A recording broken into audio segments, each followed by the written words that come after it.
Mercredi, des idées en goguette. Marché ouvert, des idées en vrac. Émission sur Alliance 92, tous les mercredis à 6h45. Rediffusion le même jour à 17h30. Premier mercredi de ce mois de novembre. Des idées en goguette, une justice sous tension et à suivre de près. En fait, 4 magistrats viennent d'être suspendus. Et selon les explications du ministère de tutelle, il s'agit d'une décision légitime car les procédures liées à cette suspension ont été respectées. De son côté, le syndicat des magistrats, en tant que défenseur de leurs collègues, a pris la décision de se faire entendre pour marquer leur indignation, estimant même que les griefs portés contre ces magistrats ne constituent pas une faute grave. Le syndicat juge ainsi que la suspension de fonction est non seulement illégale, mais aussi légitime, car elle ne repose sur aucun motif fondé. Voilà en gros une affaire qui vient de mettre en lumière un différend entre les magistrats d'un côté et de l'autre, le ministre qui lui-même vient de leur rang, Deo Patricius. Et au-delà d'une affaire devenue médiatique, elle révèle aussi un malaise. Et pour cause, à l'instar d'autres secteurs d'activité dans le pays, la justice fait partie des plus décriés.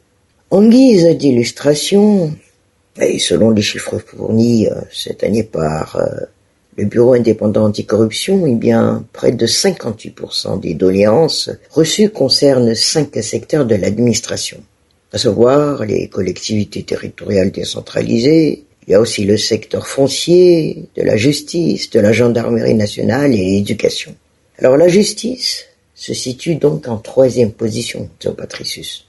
Ce constat montre que le secteur mérite amplement quelques ajustements, un terme encore faible si l'on prend en compte les plaintes des usagers au quotidien.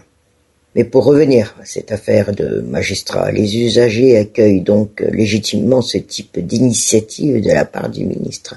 Dès sa prise de fonction, il avait déjà annoncé la couleur en déclarant vouloir en finir avec le laxisme et en faisant de la transparence une priorité.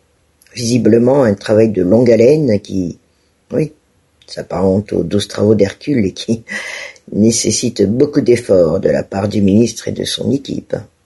Et pour preuve, depuis 2019, c'est le 7e ministre en fonction dans ce département, l'un des plus instables au niveau ministériel, ce qui illustre l'ampleur des défis au sein de cette entité. Bien évidemment, il ne faudrait pas que ce genre d'initiative serve à pointer du doigt des adversaires politiques ou professionnels, comme cela arrive parfois. Et c'est aussi pour cette raison qu'il ne faut pas tout de suite accuser les juges qui viennent d'être suspendus. Il appartient au Conseil de la magistrature de statuer sur le sujet, à moins que le corporatisme n'impose sa loi. Et là aussi, c'est un autre sujet, Deo Patricius, oui, en effet. En tout cas, la suite de cette affaire dépendra en grande partie de la capacité des différentes parties à trouver un terrain d'entente. Et dans le cas contraire, le fossé risque de se creuser davantage entre le ministère et le corps judiciaire, alimentant des tensions déjà existantes. C'est pas nouveau, en fait. Les usagers, de leur côté, observent avec un mélange d'espoir et de scepticisme les réformes promises, espérant voir une amélioration dans l'accès à une justice qu'on dit équitable et transparente. Jusqu'ici, pour la grande majorité, cela relève encore de l'utopie. Mercredi, des idées en goguette. Marché ouvert, des idées en vrac.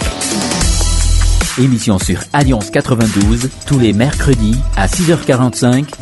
Rediffusion le même jour à 17h30.